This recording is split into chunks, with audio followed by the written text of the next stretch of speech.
एक क्वेश्चन आया था, वस्त्रों का राजा किसे कहा जाता है? वस्त्रों का राजा किसे कहा जाता है? बहुत कन्फ्यूज़न था। मैंने कहा था वस्त्रों का राजा रेशम को कहा जाता है, जबकि बहुत सारे बच्चों ने मुझे कहा था कि वस्त्रों का राजा कपास होता है। तो मैं आपके इस कॉन्सेप्ट को पुनः क्लियर कर दूँ।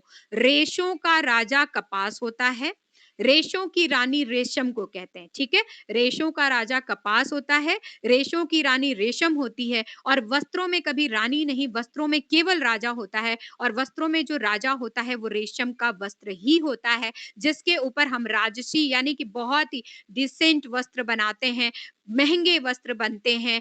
रख-रखाव उसका जो है वो कहीं न कहीं ऑर्डिनरी और वस्त्रों की तरह नहीं होती है, कहीं न कहीं ज़्यादा होती है। अब यदि हम लोग इसको देखें कि कहाँ मिलेगा, मेरे पास वस्त्र विज्ञान के अभी कुछ पुस्तकें पड़ी हैं। मेरे पास बीके बख्शी की पुस्तक पड़ी हुई है, जिसमें ये तथ्य इंगित है कि वस्त्रों का राजा रेशम है, पहली पुस्तक।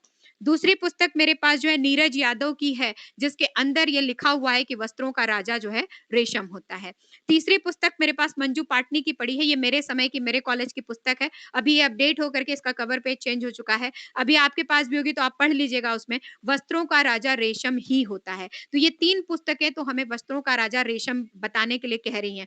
चौथी पुस्तक मेरे पास एक और पड़ी है वस्त्र विज्ञान की, ये है वृंदा सिंह जी की। वृंदा सिंह जी जो है वस्त्रों का राजा कपास को कह रही हैं। लेकिन इनके अलावा 3 पुस्तकें मैंने आपको दिखाई, जो मैंने आपको शो किया और 2 पुस्तकें मेरे ऑफिस में पड़ी हुई हैं। उन पुस्तकों में भी वस्त्रों का राजा रेशम को ही कहा गया है। मैंने अपने विद्यालय में, स्कूल में भी रेशम को ही पढ़ा है, अपने डिग्री कॉलेज के अंदर जो अध्ययन किया है, रेशम को ही पढ़ा है।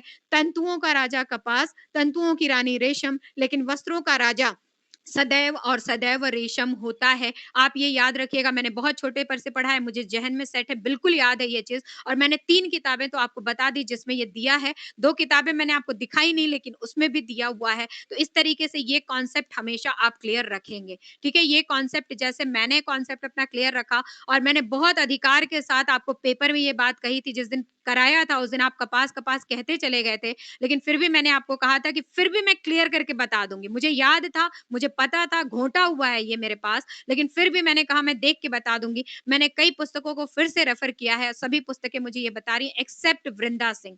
केवल वृंदा सिंह को छोड़ दें, बाकी सारी वस्त्र विज्ञान की पुस्तकें वस्त्रों में राजा रेशम को जो है वो बता रहे हैं। तो ये चीज़ आप देख लेंगे, क्लियर हो गया, ये मेरे साइड से ये डन है, ऑल सेट ये पूरी तरीके से ये क्वेश्चन भी पूरी